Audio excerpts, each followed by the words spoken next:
Hi guys! Welcome back to simply magical. ఈరోజు మన ఛానల్‌లో ఆమ్లెట్‌తో కర్రీ ఎలా చేయాలో చూపిస్తున్నాను.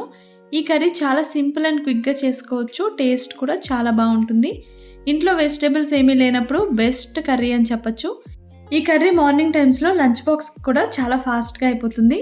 అండ్ ఎలా చేయాలో చూసేద్దామా? ముందుగా ఒక బౌల్ తీసుకొని ఇందులోకి సన్నగా తురుముకొని పెట్టుకున్న ఉల్లిపాయ ముక్కలు, టమాటో ముక్కలు, అలానే కొత్తిమీర కూడా యాడ్ చేసుకోండి. ఇప్పుడు ఇందులోకి మీ రుచికి సరిపడినంత ఉప్పు, కారం, పసుపు కూడా వేసుకోవాలి. మొత్తం ఉల్లిపాయలన్నిటికి పట్టేలాగా ఒకసారి మొత్తం అన్నీ కలుపుకోండి.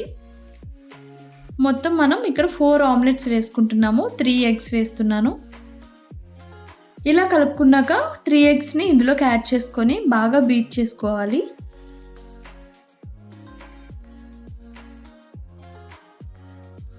ఎంత బాగా బీట్ చేసుకుంటే అంత ఫ్లఫీగా వస్తాయి ఆమ్లెట్స్ అన్నవి. సో ఎక్కువసేపు ఇలా విస్క్ చేసుకోండి. ఇలా కలుపుకున్నాక ఒక కడాయి తీసుకోండి. లోతుగున్న కడాయి తీసుకొని ఒక టేబుల్ స్పూన్ ఆయిల్ యాడ్ చేసుకొని అందులోకి ఇలా ఆమ్లెట్ లాగా వేసుకోవాలి. ఇలా లోతుగున్న కడాయిలోనే వేసుకుంటేనే మనకి స్పాంజీ అండ్ ఫ్లఫీగా వస్తాయి. కర్రీలోకి కూడా చాలా బాగుంటుంది. ఇలా ఒక్కొక్కటిగా అన్ని ఆమ్లెట్స్ వేసుకోండి. ఇప్పుడు ఒక కడాయి తీసుకొని ఒక 2 టేబుల్ స్పూన్స్ ఆయిల్ వేసుకున్నాక ఆయిల్ వేడయ్యాక 1 టేబుల్ స్పూన్ జీలకర్ర, 3 ఆనియన్స్‌ని ఇలా ముక్కల్లా కట్ చేసుకొని యాడ్ చేసుకొని అలానే రుచికి సరిపడినంత ఉప్పు వేసుకొని మెత్తగా మగ్గేంత వరకు ఫ్రై చేసుకోవాలి. ఆనియన్స్ మెత్తగా మగ్గిపోయాక ఇందులోకి 1 tablespoon ginger garlic paste వేసుకొని పచ్చివాసన పోయేంత వరకు ఫ్రై చేసుకోవాలి. ఇప్పుడు ఇందులోకి 2 పెద్ద సైజ్ టమాటోస్‌ని ఇలా కట్ చేసుకొని ఫ్రై చేసుకోండి. మూత పెట్టుకుని మగ్గించుకుంటే టమాటోస్ చాలా త్వరగా మగ్గిపోతాయి. మెత్తగా మగ్గిపోవాలి. ఎక్కడ మనకి టమాటో పచ్చివాసన రాకుండా కుక్ చేసుకోవాలి. టమాటోస్ ఫ్రై అయ్యాక ఇందులోకి 1 tablespoon dhaniya jeera powder, half tablespoon garam masala పౌడర్ని వేసుకొని ఫ్రై చేసుకోండి. మసాలాలన్నీ ఫ్రై అయ్యాక రుచికి సరిపడినంత పసుపు, కారం వేసుకోండి. ఇక్కడ నేను 1½ టేబుల్ స్పూన్ కారం వేసుకున్నాను.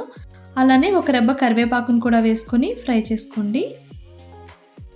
ఇలా మూత పెట్టుకొని మగ్గించుకుంటే ఫ్లేవర్స్ అన్నీ బాగా పడతాయి. ఇప్పుడు ఇందులోకి కొంచెం వాటర్ వేసుకోండి. మరీ ఎక్కువ అక్కర్లేదు. ఆమ్లెట్స్ మునిగేంత వరకు వేసుకుంటే సరిపోతుంది. ఇలా బాయిల్ అయ్యే టైంలో ఒక్కొక్క ఆమ్లెట్ని గ్రేవీలోకి యాడ్ చేసుకోవాలి.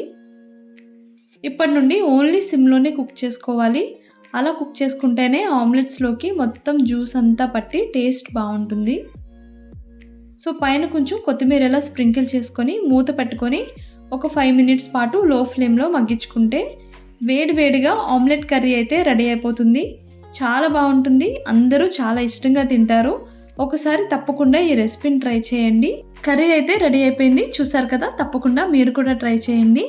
Thanks for watching my video. నా వీడియో మీకు నచ్చితే please do like, share and subscribe my channel. నా లేటెస్ట్ వీడియోస్ నోటిఫికేషన్ కోసం పక్కనే ఉన్న బెల్ ఐకాన్ని క్లిక్ చేయండి. Bye bye. See you soon.